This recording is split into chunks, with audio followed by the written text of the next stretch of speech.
La riposte. Radio Nova.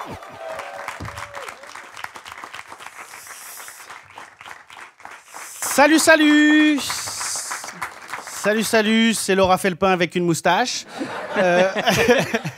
C'est validé. Là, aujourd'hui, je suis venu vous parler de liberté d'expression parce qu'en ce moment, il n'y a que les droitards qui la défendent, la liberté d'expression. Et nous, les autres, on l'utilise autant que mon abonnement Basic Fit. Donc, et on a la chance de pouvoir tout dire en France et on ne l'utilise pas assez. Dites-vous, il y a un autre humoriste, il allait dans un autre pays. Je ne vais pas citer le pays pour mettre personne à dos, mais on lui a dit, parle pas du gouvernement, wallah. Et... Alors, moi, on m'a dit une fois, Hugo, il faudrait que tu arrêtes d'être vulgaire. Donc, j'ai pris cette remarque en compte et j'ai sorti un spectacle qui s'appelle Spectacle pour enfants. Et leur grosse daronne, parce que tu me dis pas quoi dire, en fait. La vie, elle est vulgaire. Notre travail, à nous, les humoristes, c'est de parler de la vie. Alors, t'as beau dire à un enfant, ouais, mais alors comment t'es né? C'est une cigogne qui t'a déposé dans un panier en osier. C'est horrible. L'enfant, il grandit en étant persuadé, sa daronne, elle a des ailes.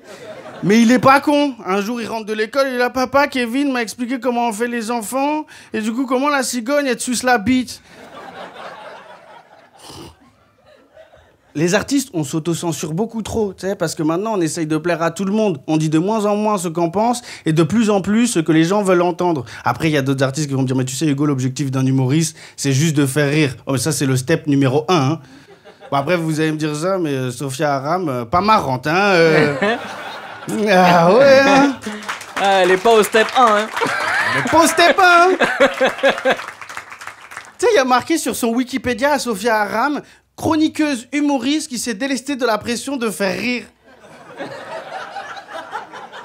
Bah, moi, je suis un gros baiser qui s'est délesté de la pression de baiser. Je suis que gros, voilà. Mais elle représente bien le gouvernement, quoi. Que des gens qui se sont délestés de la pression de faire leur travail pour être islamophobes à plein temps, voilà. Putain. Sophia Aram, putain. Délaisse-toi de la pression d'ouvrir ta gueule, hein, vraiment. Mais peut-être c'est de la faute de nous aussi, les humains, parce qu'on aime trop consommer de la merde, quoi. C'est ça, il faut le dire. Les émissions de droitards, en vrai, elles sont passionnantes.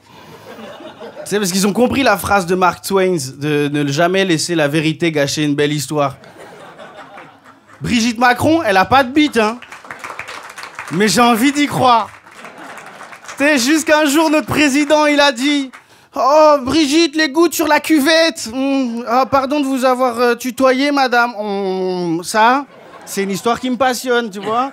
Alors que les gauchos, frère, on sort des émissions sur Blast d'1h10. C'est chiant à mourir. Tout ça pour dire que les droitards, ils mentent. Alors qu'il suffisait de faire comme eux. Quand on a inventé que Jordan Bardella, il s'est chié dessus. Du pain béni. Du pain béni. Parce que c'est sûr, il y a des gens dans l'isoloir. Ils sont arrivés, ils ont fait... Ah, mais caca culotte, c'est red flag, hein. On aime trop consommer de la merde. Dites-vous, il y a encore des gens qui regardent Norman fait des vidéos. C'est un pédophile qui faisait des podcasts sur YouTube.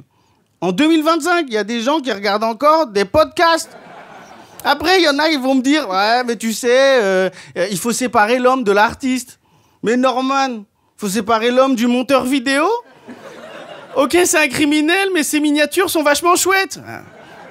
Tout ça pour dire que la liberté d'expression avant était notre moyen de défense contre les puissants. Maintenant, c'est les puissants qui la défendent pour pouvoir écraser les minorités. Alors récupérons-la. Merci beaucoup, passez une très bonne soirée. Bravo Hugo.